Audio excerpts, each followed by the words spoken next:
Hello കൂട്ടുകാരെ, commerce made വിത്ത് ആൻസി എന്ന YouTube ചാനലിലേക്ക് എല്ലാവർക്കും സ്വാഗതം. അപ്പോൾ നമുക്ക് ഇന്നത്തെ ക്ലാസ്സിൽ അക്കൗണ്ടിങ് എന്താണെന്ന് നമുക്ക് പഠിക്കാം. കൊമേഴ്സ് മേഡ് വിത്ത് ആൻസി എന്ന യൂട്യൂബ് ചാനൽ നിങ്ങൾക്ക് ഇഷ്ടപ്പെടുന്നുണ്ടെങ്കിൽ നിങ്ങൾ ലൈക്ക് ചെയ്യുക, ഷെയർ ചെയ്യുക, സബ്സ്ക്രൈബ് ചെയ്യുക. കൂടാതെ നിങ്ങളുടെ അഭിപ്രായങ്ങൾ കമൻസിലൂടെ രേഖപ്പെടുത്തുക. അപ്പോൾ നമുക്ക് അക്കൗണ്ടിങ് എന്താണെന്ന് നോക്കാം. നമുക്ക് ടോപ്പിക്കിലേക്ക് കിടക്കാം. അതിനു മുന്നായിട്ട് എൻ്റെ ക്ലാസ് കണ്ടുകൊണ്ടിരിക്കുന്ന എല്ലാവരും ഒരു പേനയും ഒരു പേപ്പറും എടുത്ത് ഞാൻ പറയുന്നതിന് ഉത്തരം എഴുതാൻ ശ്രമിക്കുക. അല്ലെങ്കിൽ ഞാൻ പറയുന്നതിനോടൊപ്പം നിങ്ങളും എൻ്റെ കൂടെ വരിക. ഇപ്പോൾ ഞാൻ ഒരു ബിസിനസ് സ്റ്റാർട്ട് ചെയ്യാൻ പോവാണ്. അപ്പോൾ എനിക്ക് ഏറ്റവും ഇഷ്ടമുള്ള ഒരു ബിസിനസ് എന്ന് പറഞ്ഞാൽ ഒരു ബുട്ടീക്കാണ്. ഞാൻ എന്ത് ചെയ്യുക, സ്വന്തമായിട്ട് ഡിസൈൻ ചെയ്തിട്ട് കസ്റ്റമേഴ്സിന് കൊടുക്കുക, റെഡിമെയ്ഡ് വസ്ത്രങ്ങളാക്കി കസ്റ്റമേഴ്സിന് കൊടുക്കുക. അപ്പം നിങ്ങൾ ആദ്യമായിട്ട് ചെയ്യേണ്ടത്, നിങ്ങളൊരു പേപ്പർ എടുത്തിട്ട് നിങ്ങൾ എന്താണോ ബിസിനസ് തുടങ്ങാൻ ആഗ്രഹിക്കുന്നത് ആ ബിസിനസ്സിൻ്റെ പേരെഴുതുക. ചിലർക്ക് ബേക്കറി ആവാം, ചിലർക്ക് വേറെ എന്തെങ്കിലും ഷോപ്പാവാം, ചിലർക്ക് സർവീസ് പ്രൊവൈഡ് ചെയ്യുന്ന ഷോപ്പാവാം. അങ്ങനെ നിങ്ങൾക്ക് ഇഷ്ടമുള്ള ബിസിനസ്സിൻ്റെ പേര് നിങ്ങൾ എഴുതി വെക്കുക. ഓക്കെ, എല്ലാവരും എഴുതി കഴിഞ്ഞോ? ഇനി അപ്പം ഞാൻ ആദ്യമായിട്ട് ബിസിനസ് സ്റ്റാർട്ട് ചെയ്യാൻ പോവാണ് അല്ലേ. അപ്പം ഞാൻ തുടങ്ങുന്നത് ഒരു ബൊട്ടീക്കാണ്. നിങ്ങൾ എന്തും ആയിക്കോട്ടെ, എന്നോടൊപ്പം നിങ്ങളും ചിന്തിക്കാം. ഓക്കെ, അപ്പം ഞാൻ എൻ്റെ കയ്യിലൊരു കുറച്ച് എമൗണ്ട് ഉണ്ട്. ഒരു 10 ലക്ഷം രൂപയാണ് എൻ്റെ കയ്യിലുള്ള എമൗണ്ട്. അപ്പം ഞാൻ എന്ത് ചെയ്തു, അത് ഇൻവെസ്റ്റ് ചെയ്തു. എന്തിലേക്ക്? എൻ്റെ ബൊട്ടീക്കിലേക്ക് ഇൻവെസ്റ്റ് ചെയ്തു അല്ലേ. അതാണ് എന്ത്, എൻ്റെ ക്യാപിറ്റൽ എന്ന് പറയുന്നത് അല്ലേ. ഞാൻ ഓണറായ ഞാൻ ബിസിനസ്സിലേക്ക് ഇൻവെസ്റ്റ് ചെയ്യുന്ന എമൗണ്ടാണ് ക്യാപിറ്റൽ. അപ്പം നിങ്ങളുടെ കയ്യിൽ എത്ര രൂപയുണ്ടെന്ന് നിങ്ങളൊന്ന് ചിന്തിച്ച് നോക്കുക. അല്ലെങ്കിൽ നിങ്ങളെ കൊണ്ട് എത്ര രൂപ എടുക്കാൻ പറ്റും, അല്ലെങ്കിൽ നിങ്ങളുടെ ബിസിനസ്സിൽ എത്ര രൂപയാണ് വേണ്ടത് എന്ന് ചിന്തിച്ചിട്ട് ആ ഒരു എമൗണ്ട് നിങ്ങൾ ക്യാപിറ്റൽ എന്ന് പറഞ്ഞ് എഴുതുക. ഓക്കെ, എല്ലാവരും എഴുതി കഴിഞ്ഞോ? ഇനി നമുക്കൊരു ബിസിനസ് തുടങ്ങുമ്പോഴത്തേന് പൈസ മാത്രമല്ലല്ലോ വേണ്ടത്. ആ ബിസിനസ്സിലേക്ക് ഫർണിച്ചർ വേണം, അല്ലെങ്കിൽ മറ്റ് എക്യുപ്മെൻറ്റ്സ് വേണം, അങ്ങനെ ഒത്തിരി കാര്യങ്ങൾ വേണം അല്ലേ. അപ്പോൾ എൻ്റെ വീട്ടിലൊരു കമ്പ്യൂട്ടറുണ്ട്. അപ്പോൾ ആ കമ്പ്യൂട്ടർ ഞാൻ എന്ത് ചെയ്തു, ബിസിനസ്സിലേക്ക് കൊണ്ടുവന്നു. നമുക്ക് ബില്ലടിക്കാനും അല്ലെങ്കിൽ ഡിസൈൻ വർക്ക് ചെയ്യാനും ഒക്കെ ആവശ്യമുള്ളതാണ് അല്ലേ. അപ്പോൾ ആ കമ്പ്യൂട്ടർ കൊണ്ടുവന്നു. കൂടാതെ എൻ്റെ കുറച്ച് ഫർണിച്ചറുണ്ട്, അതും ഞാൻ എന്ത് ചെയ്തു, ബിസിനസ്സിലേക്ക് കൊണ്ടുവന്നു. അപ്പോൾ അതും എൻ്റെ എന്ത്, ക്യാപിറ്റൽ എന്ന് പറയാം അല്ലേ. ബിസിനസ് സ്റ്റാർട്ട് ചെയ്യുന്ന സമയത്ത് ഞാൻ ക്യാഷായിട്ടും അസറ്റായിട്ടും കുറച്ച് മെറ്റീരിയൽസ് ഇൻവെസ്റ്റ് ചെയ്തു. അപ്പോൾ അതിനെ നമുക്ക് ക്യാപിറ്റലായിട്ട് കൂട്ടാം. അപ്പം നിങ്ങളുടെ ബിസിനസ്സിലേക്ക് നിങ്ങൾ ക്യാഷ് അല്ലാതെ എന്തൊക്കെ കൊണ്ടുവന്നു എന്ന് നോട്ട് ചെയ്ത് വെക്കുക. അതിനെ എന്ത് ചെയ്യുക, ക്യാപിറ്റലിന് എഴുതി വെക്കുക അല്ലേ. അപ്പം നമ്മൾ സാധനങ്ങളും പൈസയും എല്ലാം സ്വരുക്കൂട്ടി നമ്മൾ ബിസിനസ് സ്റ്റാർട്ട് ചെയ്യാൻ പോവാണ് അല്ലേ. ഇനി എല്ലാം കഴിഞ്ഞു, നമ്മൾ ഇനാഗുറേഷനൊക്കെ കഴിഞ്ഞു, നമ്മൾ അതൊക്കെ ഇമാജിൻ ചെയ്യുക. ഇനാഗുറേഷനൊക്കെ കഴിഞ്ഞ് നമ്മൾ സെയിൽസ് തുടങ്ങി അല്ലേ, നമ്മുടെ ബിസിനസ് സ്റ്റാർട്ട് ചെയ്തു. അപ്പോൾ ബിസിനസ് സ്റ്റാർട്ട് ചെയ്യുമ്പോൾ ഇപ്പോൾ വലിയ രീതിയിൽ ബിസിനസ് നടത്തുന്നതാണെങ്കിലും ചെറിയ രീതിയിൽ ബിസിനസ് നടത്തുന്നതാണെങ്കിലും ഒരു സ്റ്റാഫിനെങ്കിലും നമ്മൾ എടുക്കണ്ടേ അല്ലേ. അപ്പോൾ നിങ്ങൾ എന്ത് ചെയ്യുക, നിങ്ങൾക്ക് വേണ്ട ഒരു സ്റ്റാഫിനെ, ചിലപ്പോൾ നിങ്ങൾക്ക് കമ്പ്യൂട്ടറിൽ അത്ര അറിവില്ലാത്ത ഒരാളായിരിക്കും അല്ലേ. അപ്പോൾ ബില്ലടിക്കാനും മറ്റു കാര്യങ്ങളൊക്കെ ചെയ്യാൻ വേണ്ടി നിങ്ങൾക്ക് എന്ത് ചെയ്യാം, ഒരു സ്റ്റാഫിനെ ഹയർ ചെയ്യാം. അപ്പം എനിക്ക് ഡിസൈനിങ് ചെയ്യാൻ അറിയില്ലാത്തതുകൊണ്ട് ഞാൻ എന്ത് ചെയ്തു, ഒരു സ്റ്റാഫിനെ ഹയർ ചെയ്തു. അപ്പോൾ നിങ്ങളുടെ ഹയർ ചെയ്യുക എന്ന് നിങ്ങളുടെ പേപ്പറിൽ എന്ത് ചെയ്യുക, എഴുതി വെക്കാം. എഴുതി വെച്ചെന്ന് വിചാരിക്കുന്നു. ഇനി നമ്മൾ ബിസിനസ് സ്റ്റാർട്ട് ചെയ്തു അല്ലേ. നമ്മൾ എന്ത് ചെയ്തു, ബിസിനസ് ഫസ്റ്റ് ഡേ ആണ് അല്ലേ. ഫസ്റ്റ് ഡേയിൽ കസ്റ്റമർ വരുന്നു, നമ്മൾ ബിസിനസ് ചെയ്യുന്നു അല്ലേ. നമ്മൾ പൈസ മേടിക്കുന്നു. നമ്മുടെ അടുത്ത പരിചയമുള്ള നമ്മുടെ സുഹൃത്തുക്കളൊക്കെ വന്നാൽ എന്ത് ചെയ്യും, നമ്മൾ സാധനം വാങ്ങിയിട്ട് അയ്യോ എൻ്റെ കയ്യിൽ ക്യാഷ് തരുന്നില്ല, നാളെ തരാം എന്ന് പറഞ്ഞാൽ നമ്മൾ പറയില്ല, ഫസ്റ്റ് ഡേ ആണ്, നമുക്ക് ക്യാഷ് തന്നിട്ടേ പോകാമെന്ന് പറയില്ല, കുഴപ്പമില്ല എന്ന് പറയും അല്ലേ.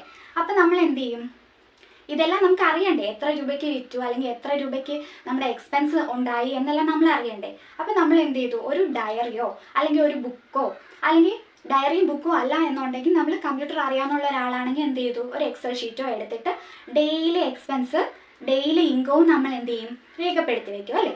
അല്ലെങ്കിൽ നമ്മളെ കൊണ്ട് സാധിച്ചില്ലെങ്കിൽ നമ്മുടെ സ്റ്റാഫിനെ കൊണ്ട് നമ്മളത് ചെയ്തു വെക്കും അല്ലേ. അപ്പോൾ ഡെയിലി ഇന്നത്തെ ദിവസം റെക്കോർഡ് ചെയ്യും, നാളത്തെ ദിവസം റെക്കോർഡ് ചെയ്യും. അങ്ങനെ ഒരു ചെറിയ മുട്ടുസൂചി വാങ്ങിയാലും നമ്മൾ എന്ത് ചെയ്യണം, എഴുതി വെക്കണം അല്ലേ. അപ്പം നിങ്ങൾ എന്ത് ചെയ്യുക, നിങ്ങളുടെ ഒരു ദിവസം നിങ്ങൾ തുടങ്ങിയ ബിസിനസ്സിനനുസരിച്ച് നിങ്ങൾക്കൊരു ആവറേജ് എന്തൊക്കെ എക്സ്പെൻസ് വരാം, നിങ്ങൾക്ക് എന്തൊക്കെ ഇൻകം കിട്ടാം എന്ന് ജസ്റ്റ് ഒന്ന് നിങ്ങളുടെ പേപ്പറിലേക്ക് എഴുതി വെക്കാം. അപ്പം എന്നെ സംബന്ധിച്ച് പറയുകയാണെങ്കിൽ എനിക്ക് എക്സ്പെൻസ് വരുന്നത്, ചിലപ്പോൾ ഞാൻ ബിൽഡിങ് റെൻറ്റിനാണ് എടുത്തതെങ്കിൽ എനിക്ക് ചിലപ്പോൾ മാസത്തിൽ റെൻറ്റ് കൊടുക്കേണ്ട ദിവസം ചിലപ്പോൾ 1-ാം തീയതി ആയിരിക്കും. അപ്പോൾ 1-ാം തീയതി ഞാൻ എന്ത് ചെയ്യും, റെൻറ്റ് കൊടുത്തു. അല്ലെങ്കിൽ എന്ത് ചെയ്യും, ഒരു കസ്റ്റമർ വന്നു, ഞാൻ സാധനം കൊടുത്തു അല്ലേ. അത് കഴിഞ്ഞ് അയാൾ എനിക്ക് അതിന് പേയ്മെൻറ്റ് ചെയ്തു. അപ്പോൾ ആ പേയ്മെൻറ്റ് കിട്ടി, അത് ഇൻകമായിട്ട് ഞാൻ എന്ത് ചെയ്തു, എഴുതി വെച്ചു. അങ്ങനെ ഓരോ എക്സ്പെൻസ്, ഇപ്പം തുണിയുടെ മെറ്റീരിയൽസ് വാങ്ങി, അതെൻ്റെ എക്സ്പെൻസ് ആണ് അല്ലേ. ഞാൻ പൈസ കൊടുത്ത് വാങ്ങി, എന്തിനു വേണ്ടിയിട്ട്, തുണി സ്റ്റിച്ച് ചെയ്യാൻ വേണ്ടിയിട്ട്. അപ്പോൾ അതെന്താണ്, എൻ്റെ എക്സ്പെൻസ് ആണ്. ഇങ്ങനെ ഓരോ എക്സ്പെൻസും ഇൻകവും നമ്മൾ റെക്കോർഡ് ചെയ്ത് വെച്ചു. അപ്പം നിങ്ങൾ നിങ്ങളുടെ പേപ്പർ എടുത്ത് നിങ്ങളുടെ ബിസിനസ്സിൽ എന്തൊക്കെ ഒരു ദിവസം എക്സ്പെൻസ് വരാം, എന്തൊക്കെ ഇൻകം വരാം എന്ന് എഴുതി വെക്കാം. ഇനി ഇത്രയും എഴുതി വെച്ചിട്ട് നിങ്ങൾ ആദ്യം മുതലുള്ള കാര്യങ്ങൾ വീഡിയോ ഒന്ന് പോസ് ചെയ്തിട്ട് ആദ്യം മുതലുള്ള കാര്യങ്ങളൊന്ന് ചിന്തിച്ച് ഇത്രയും വരെ നമ്മുടെ എക്സ്പെൻസ് വരെ ഒന്ന് ചിന്തിച്ചിട്ട് വീഡിയോ അടുത്ത പോസ് മാറ്റി അടുത്ത കാണാൻ ശ്രമിക്കാം. ഓക്കെ, അപ്പോൾ നമ്മൾ ഇത്രയും ബിസിനസ് സ്റ്റാർട്ട് ചെയ്തു, വളരെ ഹാപ്പി ആയിട്ട് മുന്നോട്ട് പോവാണല്ലേ. അപ്പം നമ്മൾ ഒരു മാസം കഴിഞ്ഞു നമ്മുടെ ബിസിനസ് സ്റ്റാർട്ട് ചെയ്തിട്ട്. അപ്പം നമ്മൾ ചിന്തിക്കുകയാണ് അല്ലേ, എനിക്ക് എത്ര രൂപ ഈ ഒരു മാസം കൊണ്ട് എനിക്ക് ലാഭം ഉണ്ടാക്കാൻ പറ്റി, അല്ലെങ്കിൽ എത്ര രൂപ എൻ്റെ കയ്യിൽ നിന്ന് എക്സ്പെൻസ് ആയിട്ട് പോയിട്ടുണ്ട് എന്ന് നമുക്ക് കണക്ക് കൂട്ടണം. അപ്പം നമ്മൾ എന്ത് ചെയ്യും, ഈ ഡയറിയോ അല്ലെങ്കിൽ എക്സൽ ഷീറ്റോ എടുത്ത് നമ്മൾ ഓരോന്നായിട്ട് കണക്ക് കൂട്ടി നോക്കും അല്ലേ. അപ്പോൾ നമുക്ക് ചിലപ്പോൾ ഒത്തിരി ബിസിനസ് നടക്കുന്ന ഒരു സ്ഥാപനമാണെങ്കിൽ നമുക്ക് ചിലപ്പോൾ ഒരു ഡയറി ചിലപ്പോൾ ഒരു മാസം കൊണ്ട് തീരുമായിരിക്കും അല്ലേ. അപ്പം നമ്മൾ എന്ത് ചെയ്യും, ഒരു എളുപ്പത്തിന് വേണ്ടി ഡെയിലി നമ്മൾ ആ ഡയറിയിൽ എഴുതിയിട്ട് വൈകുന്നേരം ആകുമ്പോൾ എന്ത് ചെയ്യും, ഓരോ എക്സ്പെൻസിന് ഒരു ഡയറി അല്ലെങ്കിൽ റെൻറ്റിന്, അങ്ങനെ നമ്മുടെ സൗകര്യത്തിനനുസരിച്ച് എന്ത് ചെയ്യുക, സെപ്പറേറ്റ് കണക്ക് എക്സൽ ഷീറ്റിലാണെങ്കിൽ സെപ്പറേറ്റ് പേജ് ഉണ്ടാക്കി നമ്മൾ അതിൽ ചെയ്യും. അപ്പോൾ ടോട്ടൽ നമുക്ക് എത്ര എക്സ്പെൻസ് ഉണ്ട്, ടോട്ടൽ എത്ര ഇൻകം വന്നു, അല്ലെങ്കിൽ ഒരു മാസത്തെ ടോട്ടൽ എത്രയാണ്, അല്ലെങ്കിൽ ഒരു മാസത്തെ ഡിഫറൻസ്, ഇൻകവും എക്സ്പെൻസും തമ്മിലുള്ള ഡിഫറൻസ് എത്രയാണെന്നൊക്കെ നമുക്ക് കണ്ടുപിടിക്കാൻ പറ്റും അല്ലേ.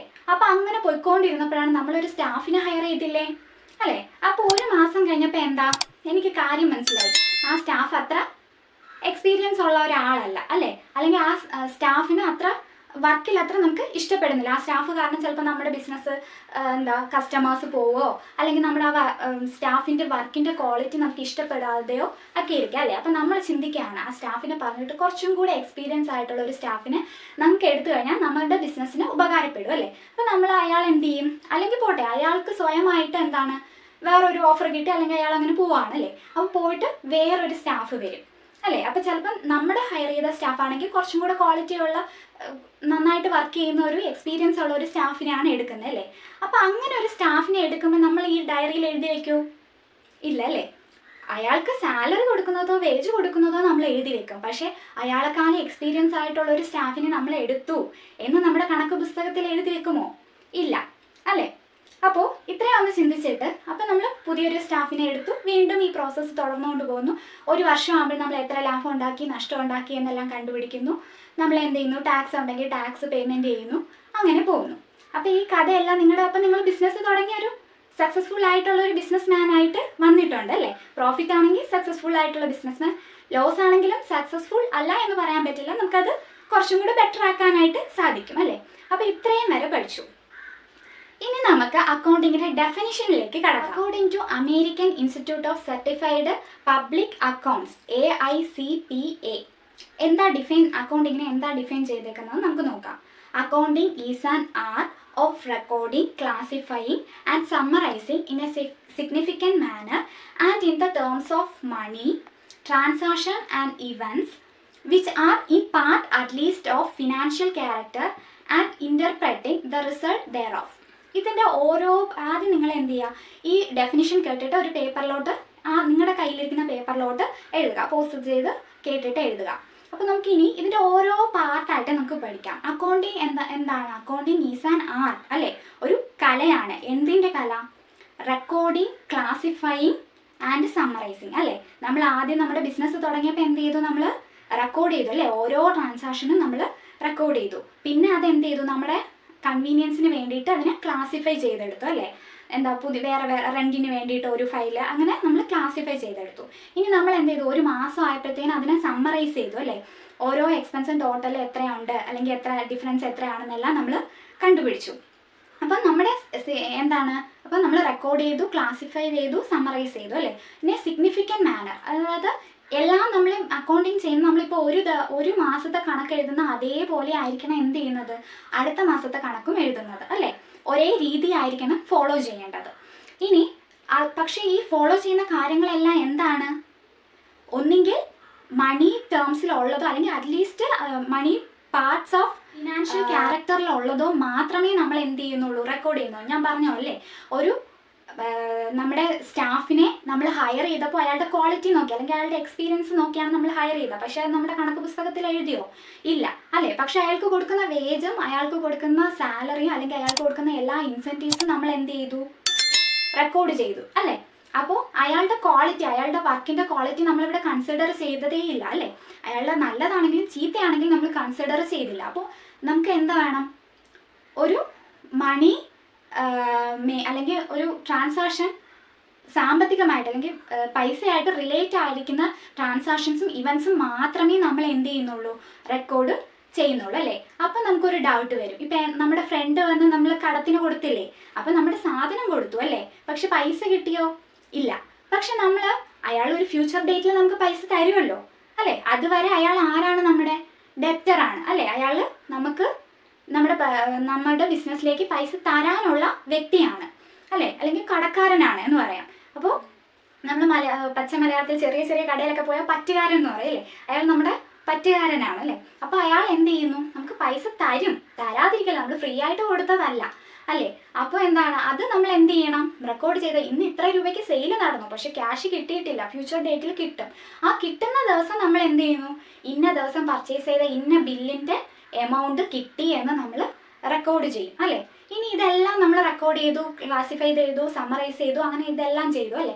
എന്നിട്ട് നമുക്ക് ഒരു വർഷമാകുമ്പോൾ നമുക്ക് പ്രോഫിറ്റ് ആണോ നഷ്ടമാണോ എന്ന് നമ്മൾ എന്ത് ചെയ്യും, ആ കണക്ക് വെച്ച് നമ്മൾ മനസ്സിലാക്കും അല്ലേ. അപ്പോൾ അതിൽ നിന്നൊരു റിസൾട്ട് നമുക്ക് ജനറേറ്റ് ചെയ്തെടുക്കാൻ പറ്റും. അപ്പം ഇതാണ് അക്കൗണ്ടിങ് എന്ന് പറയുന്നത്.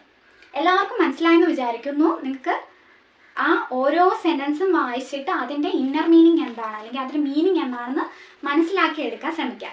അപ്പോൾ ഈ ഡെഫിനിഷൻ പഠിച്ചപ്പോൾ തന്നെ നമ്മൾ എന്ത് പഠിച്ചു, അതിൻ്റെ മീനിങ്ങും പഠിച്ചു അല്ലേ. അക്കൗണ്ടിങ് എന്താണെന്ന് വെച്ചാൽ ആ ഡെഫിനിഷൻ്റെ മീനിങ്ങേ ഉള്ളൂ അതിനകത്ത്, അതിൽ കൂടുതലായിട്ട് ഒന്നുമില്ല.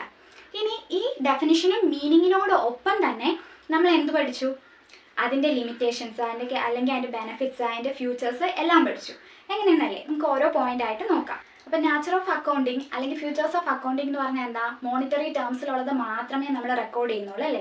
പിന്നെ എന്താ, ക്വാളിറ്റിയെ നമ്മൾ കൺസിഡർ ചെയ്യുന്നേ ഇല്ല.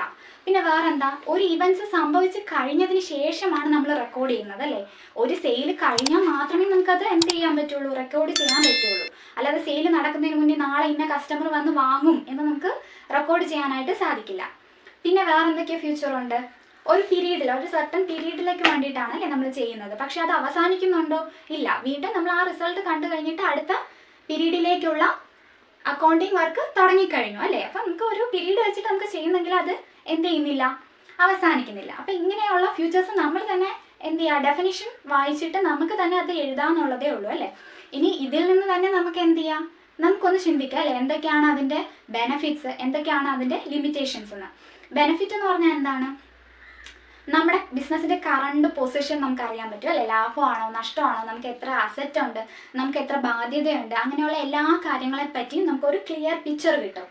വേറെ എന്തൊക്കെയാണ് നമുക്ക് ബെനഫിറ്റ്സ്, നമുക്ക് ഇത് വെച്ചുകൊണ്ട് നമുക്ക് ആ റിസൾട്ട് വെച്ചുകൊണ്ട് നമുക്ക് എന്ത് ചെയ്യാം, ഫ്യൂച്ചറിൽ റിസ്ക് ഉണ്ടാവാതിരിക്കാനുള്ള പ്രിക്കോഷൻസ് എടുക്കാനായിട്ട് നമുക്ക് സാധിക്കും അല്ലേ. അപ്പോൾ ഇതൊക്കെയാണ് അതിൻ്റെ ബെനഫിറ്റ്സ് എന്ന് പറയുന്നത്. ഇനി ലിമിറ്റേഷനോ, ഏറ്റവും വലിയ ലിമിറ്റേഷൻ എന്ന് പറഞ്ഞാൽ എന്താണ്, ഒരു ഇവൻ്റ് ഉണ്ടായി കഴിഞ്ഞിട്ട് മാത്രമേ അത് എന്ത് ചെയ്യുന്നുള്ളൂ, റെക്കോർഡ് ചെയ്യപ്പെടുന്നുള്ളൂ അല്ലേ. അപ്പോൾ നമുക്ക് ഇവൻ്റ് കഴിഞ്ഞിട്ട് ജസ്റ്റ് അത് നല്ലതാണെങ്കിലും ചീത്തയാണെങ്കിലും നമ്മൾ എന്ത് ചെയ്യുന്നു, റെക്കോർഡ് ചെയ്യുന്നു. പിന്നെ അത് ക്വാളിറ്റി കൺസിഡർ ചെയ്യുന്നതേ ഇല്ല അല്ലേ. ക്വാണ്ടിറ്റി ആയിട്ടുള്ള കാര്യങ്ങൾ മാത്രമേ കൺസിഡർ ചെയ്യുന്നുള്ളൂ.